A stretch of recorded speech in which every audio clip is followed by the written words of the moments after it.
I'm doing a recap on a fight night that just took place, Pereira versus Hernandez, or UFC Vegas 99 in the Apex. I'm not gonna lie to you, this card really bet me over and fucked me hard. I'm not gonna lie to you.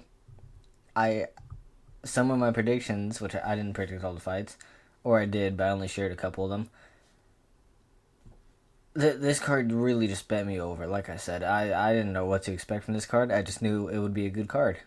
So we're gonna go over the whole card, start to finish, what I liked, what I didn't, the fights I watched, and I'm not gonna lie to you. Some of these fights, like I kind of skimmed over because if you weren't watching a Ngannou fight, I feel bad for you. You wasted your time. Anyway, starting off, Austin Lane versus Robelis de Spain.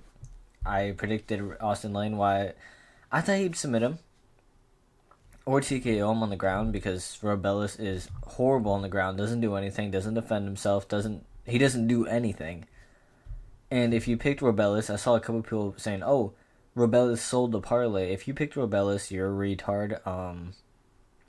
Austin Lane isn't great at all, but he's good enough to take someone down and just hold them because that's all you have to do against Robelis. It's really that simple.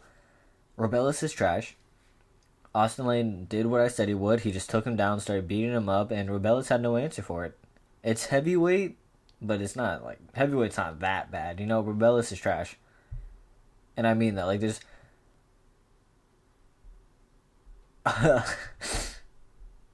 okay, I don't know what the fuck that was. I'm not even gonna lie to you. But yeah, Robelis is trash.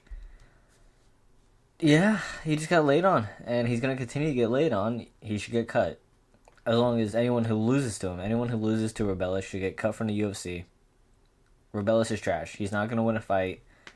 If you train a week in really wrestling or jiu-jitsu, you'll win against him. It's pretty easy. Just don't be a retard. Moving on to the Melissa Martinez fight. I skimmed through this one because, like I said, PFL was on. Fuck UFC. They put on 3 women's fights in a row, which this one wasn't that bad. The most controversial part was Melissa Martinez kicked. Oh, who the fuck was she fighting again?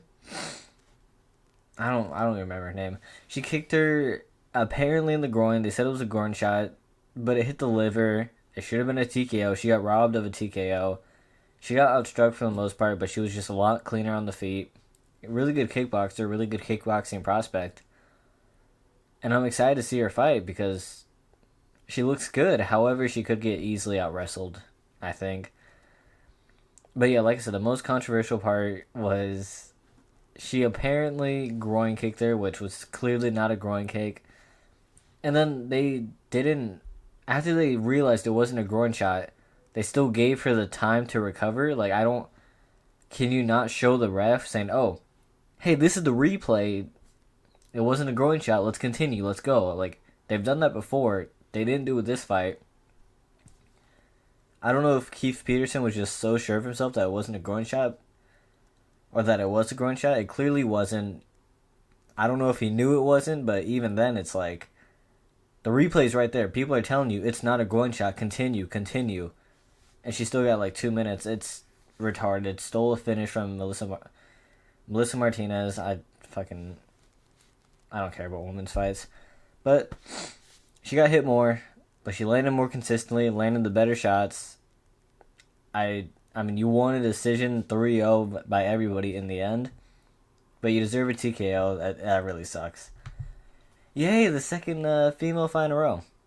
Thank God this card took place during PFL because I was not going to watch these.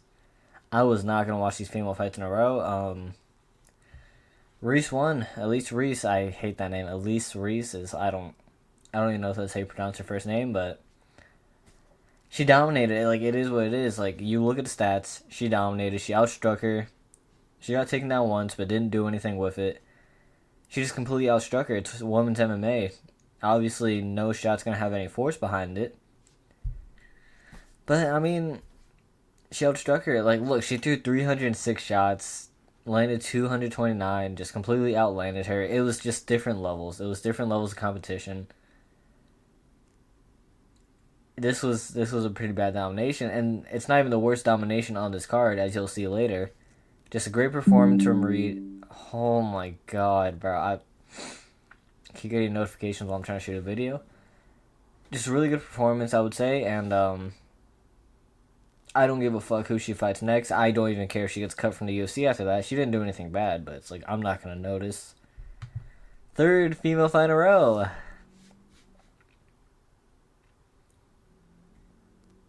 Third female fight in a row.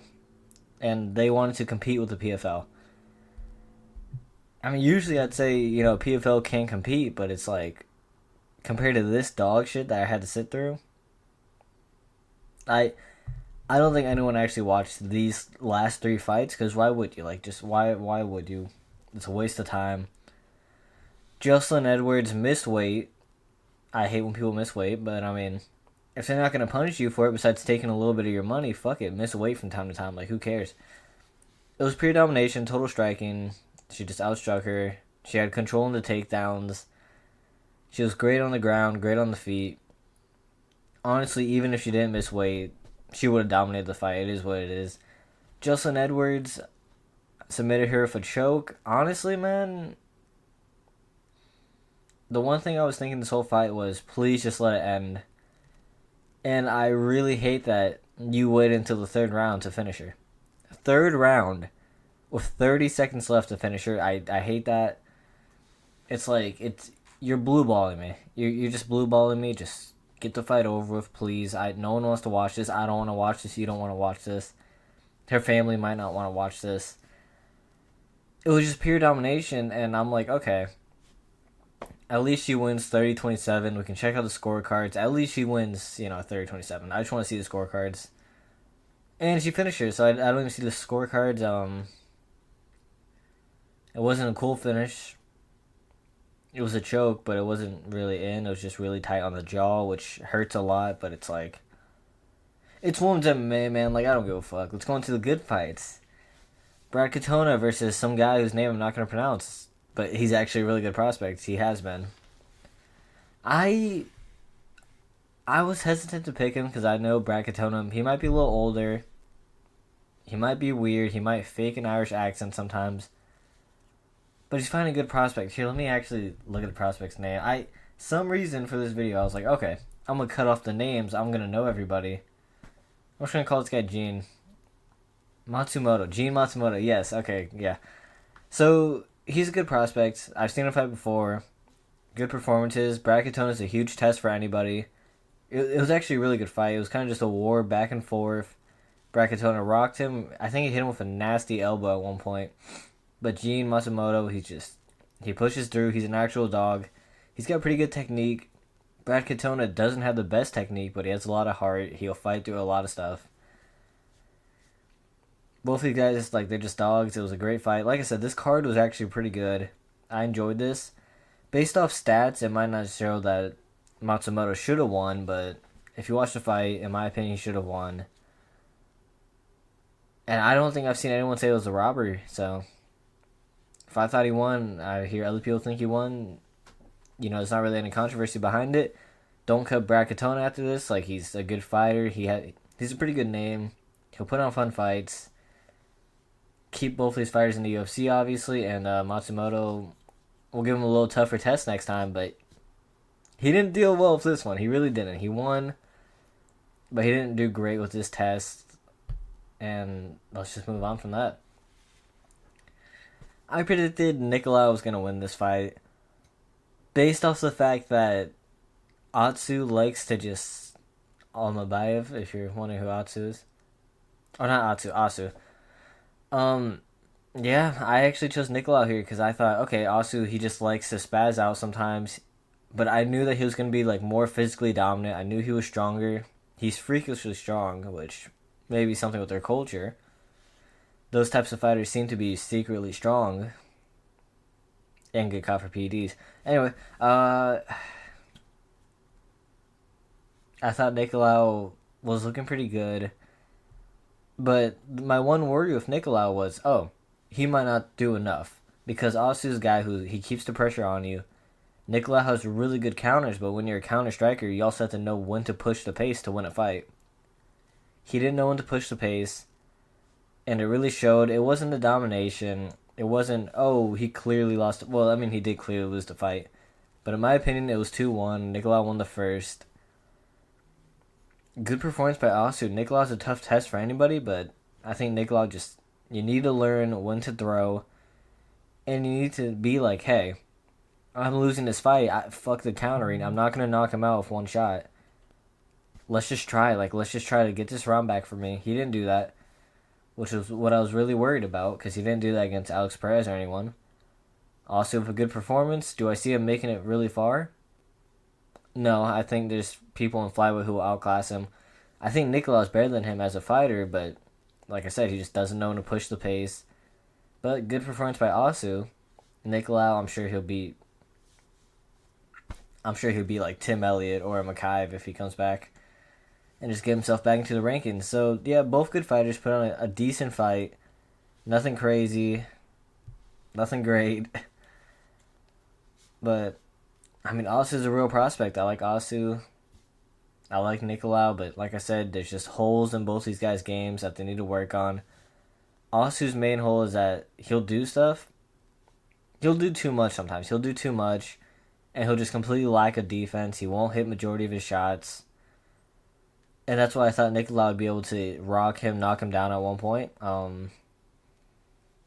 mean, good shit to both these fighters. It was actually pretty entertaining to watch. This fight I'm really mad about, because you shouldn't be losing to Darren Elkins in 2024. I know Darren Elkins is a legend.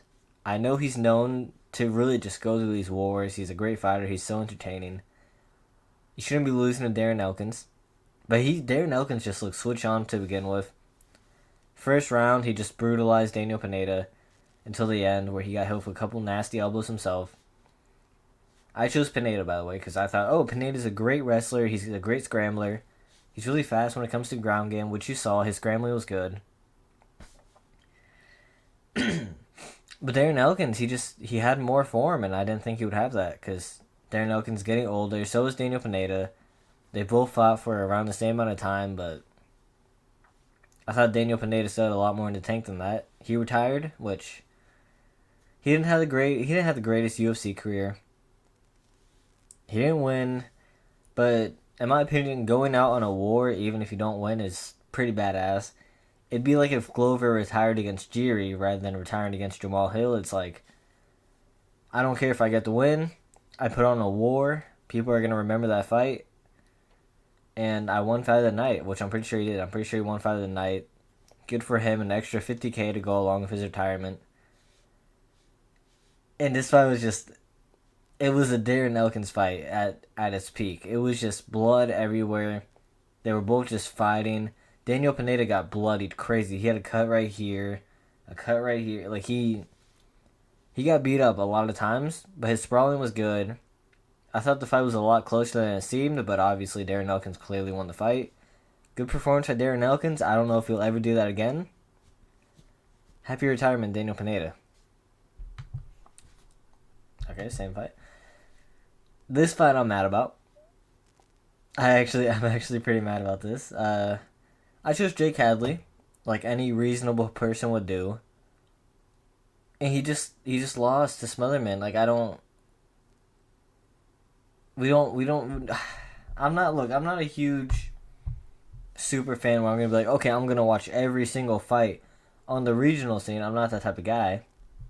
By the way, I'm trying to remember his full name. Cameron Smotherman.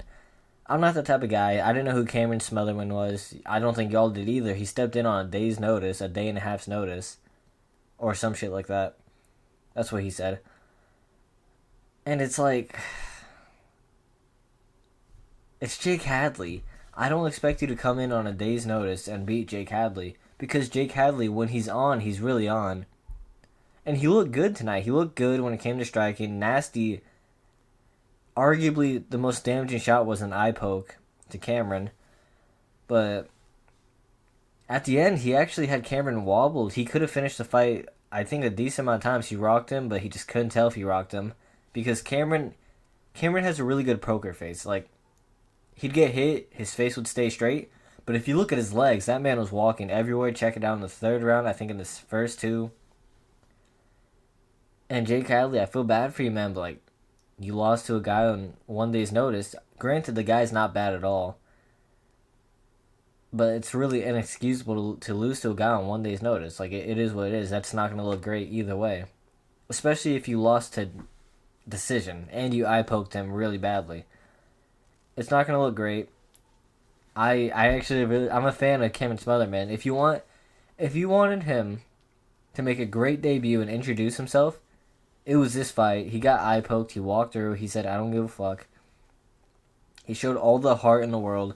He got rocked a couple times, which was really bad, but he fought through it, man. His boxing was great. Jake Hadley's actually a really good boxer. Or he's really good fundamentally. He's not really advanced. He's good fundamentally. I wish we saw more grappling from him, but he didn't shoot a takedown until the third round, and I'm like, you're fighting a guy on 1 day's notice. You're not going to shoot a takedown until the third round. What are you doing, man? Like, you prepared for this fight for months, obviously not against him, but you prepared for it for months. Your cardio outmatches his for the most part, or it should. And you're not shooting a takedown. You're a grappler. You're not a boxer. And you got boxed up a little bit. I will say Cameron, I think he can be a pretty good star at bantamweight. I like him. He reminds me a lot of Kevin Holland. He reminds me a lot of Kevin Holland, personality-wise, boxing-wise. But a younger Kevin Holland. A younger Kevin Holland that still cared, that didn't just randomly get injured, and that had a lot of heart. Cameron Smotherman, great introduction. I think he can be big one day. I don't see him being, top 5, especially at bantamweight. Bantamweight's crazy, and he got hit a lot. But he's still young. He's still inexperienced. I think Jake Hadley was a huge step-up fight for him. Let's have him fight down the rankings. And when I say down the rankings, I mean just to give him a little bit of experience. This was not your normal case of, oh, this guy entered the UFC, beat this guy, let's give him some more experience. He entered on short notice. Let's get him against an actual proper opponent and see how really good he is. You know what I'm saying? But, like I said, you want a way to introduce yourself to the fans? He did it. Like, I'm excited to see this guy. He has good boxing. Jake Hadley caught him a couple times, but other than that, he has good boxing, good game planning. He mixed up a lot of boxing with going to the body. I think that's what won him the fight. Was he went to the body a lot, and he would just go high and randomly land. Great mix-ups. I'm really excited to see him. Charles Johnson. I'm not even gonna try pronouncing the other guy's name. I know it's pretty easy, but I'm not gonna risk saying something absolutely abhorrent. Great fight. Charles Johnson. It was pretty obvious in my opinion that he won 2-1. I don't see how the fight was really close. I thought it was pretty easily 2-1, not really arguable. They both had good moments. Charles Johnson really out-techniqued him, but he got a little tired around the end, which got him beat up. He had really good trips. It's a Charles Johnson fight. He's great technically. You can see the prospect. You can see that he's good. He has the weirdest haircut of all time. And sometimes he gasses. It is what it is. You know that he's great technically. You know he's better than these guys technically. But he will gas, and he will throw away fights. He's actually on a 4-fight win streak, and on top of that, he's fought about 10 times in 2 years. He's active. Let's give him a top 15 opponent. Really, give him fucking... I don't know. I'll matchmake later. Give him a top 15 opponent. He put on a really good performance against a pretty good opponent. Like I said, I'm not going to pronounce his name because I don't want to risk saying anything a little weird or just horribly butchering it. I also don't remember how to spell it. But I've seen the guy fight before. He's good. He actually is good. It just comes down to Charles Johnson's better. Charles Johnson, he's a great striker. He knocked him down. He knocked the other guy down against the fence. He could have finished the fight there. And at times I was like, okay, jump a submission. You can have his back. Just put a hook in. Put the other hook in. You have his back. He got reversed way too easily, and that really cost him a lot. So I think Charles Johnson could have finished the fight in the second round, but shit happens. He let it go, and he lost the third round, in my opinion. Great fight. Let's put Charles Johnson somewhere in the top 15, and I think he actually has the skill, he has the like ability to match these top 15 guys. He's not just, oh, he beat this guy outside the rankings, let's keep fighting him outside the rankings because we're scared to put him up. He's proved himself 4 times, more than 4 times, but 4-fight win streak. Let's give him top 15. He already fought a guy who was top 15 level, so it's about time.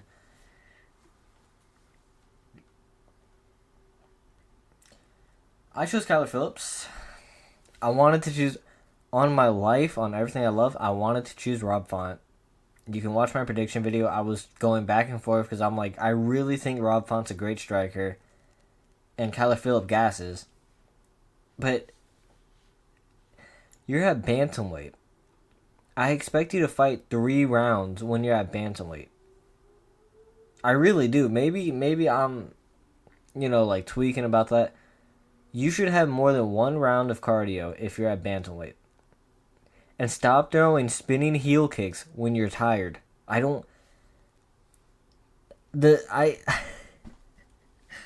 chose Kyler Phillips because I knew he would spaz out, and because I was like, okay, it's gonna look better for the judges if he just starts landing.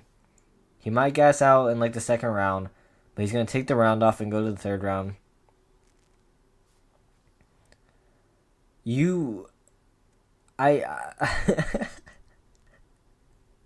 I hate you, Kyler Phillips.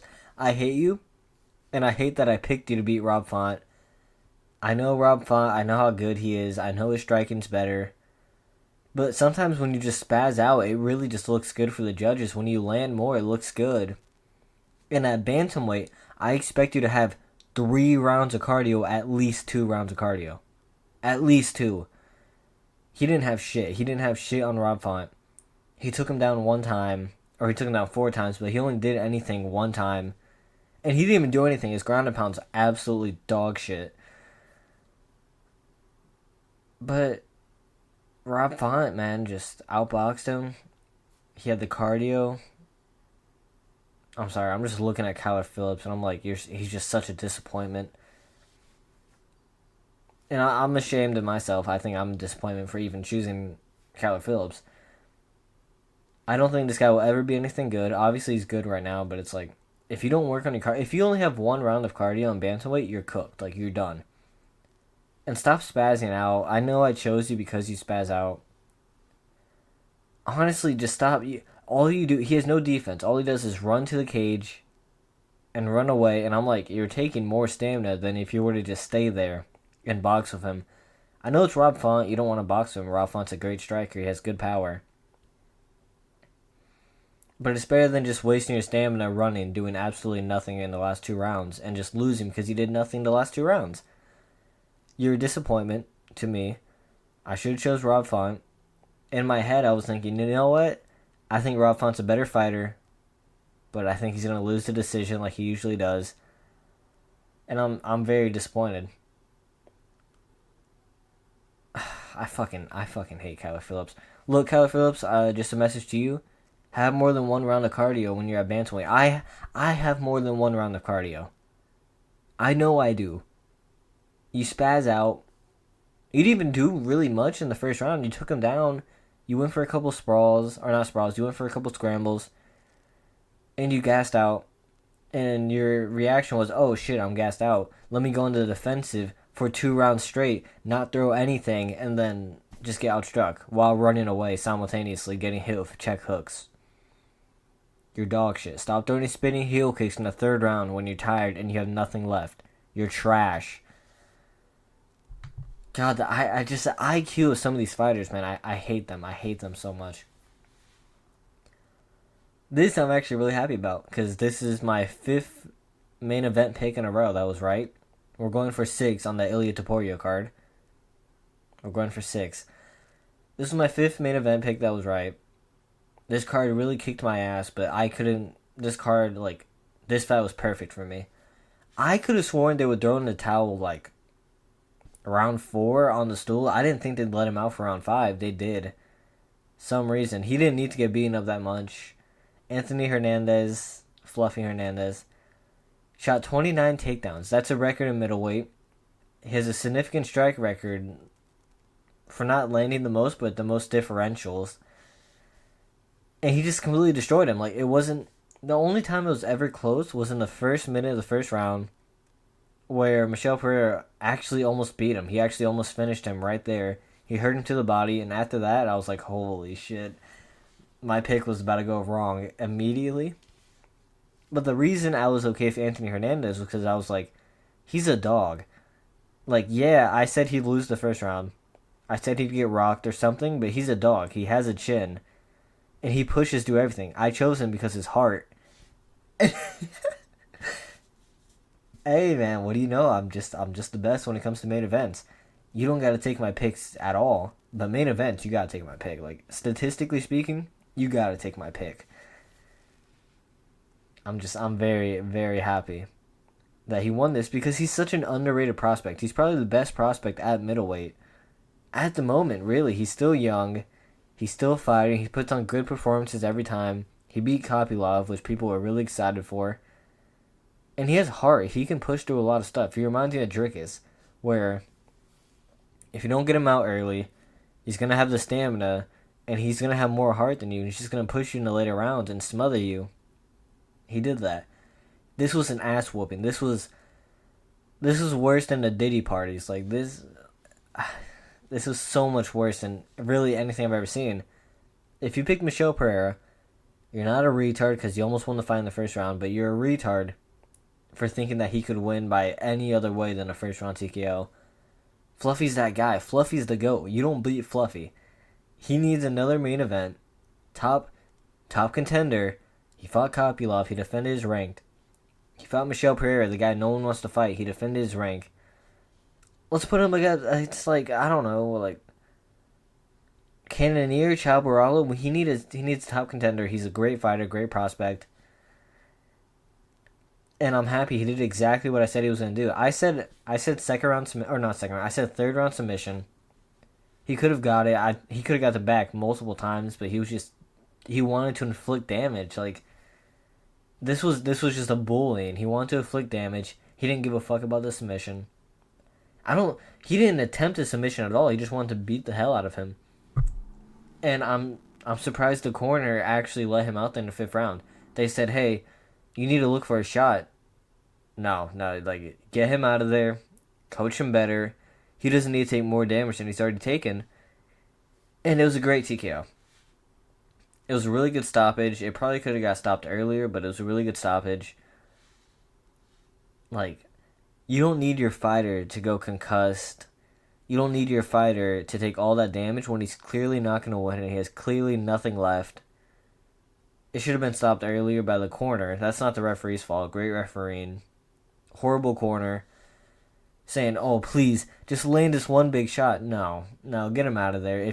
If you're relying on one big shot and your fighter's already gassed out to a point where he can barely stand, get him out of there. He doesn't need to take any more damage. But like I said, I'm happy. 5 main events in a row. Like I said, I'm going for 6. And Anthony Hernandez he's a star at middleweight. Great fighter, great personality, has something to fight for. And I'm sure he's going to stay consistent. Like, he fought twice this year. This is his second one. I want to see him fight twice, 3 times next year, but I think he'll come back soon. He fought a 5-round fight. But at the end of the day, he didn't really take these notifications, bro. I can't handle this shit. I can't handle this shit. There's 3, bro. Anyway, he fought a 5-round fight, but 4 notifications. But he didn't take any damage. And he has infinite cardio, so I'm sure the 5-round fight didn't even take anything out of him. He was fine. He wasn't even breathing heavy at the decision. He was perfectly fine. He's a dog. He's the dog I said he was. I don't know why Michel Pereira was the favorite. I thought it was pretty easy. Anthony Hernandez is going to out-cardio him, out-wrestle him. He just has to survive the first round. Anthony Hernandez, most underrated middleweight prospect. He's so slept on. And he's such a great fighter. He's a really great fighter. His striking didn't look bad at all. He was piecing up Pereira a couple times, actually. And his ground game was just amazing. Great fighter. 5 main events in a row. Let's see if I get the 6th one. Like and subscribe if you enjoyed the video. Like I said, some of this video was a little weird because I didn't watch a decent amount of the card. Actually, I watched the majority of the card, like 80% of it, but it was mostly glances because PFL was happening and Ngannou was fighting. Obviously, the whole main card I watched, but the 3 female fights, bro, like, never do that to me again. That was hell. If PFL wasn't on, I'd probably do some heinous things, heinous activities after watching all 3 of those fights. But like I said, like, subscribe if you enjoyed everything. I hope to see you again. I appreciate all the support. And, Fluffy Hernandez, if you ever see this video, I want to interview you. I know it's never going to happen, but I got to shoot my shot, you know what I'm saying? Yeah, I appreciate all the support, man. Thank you.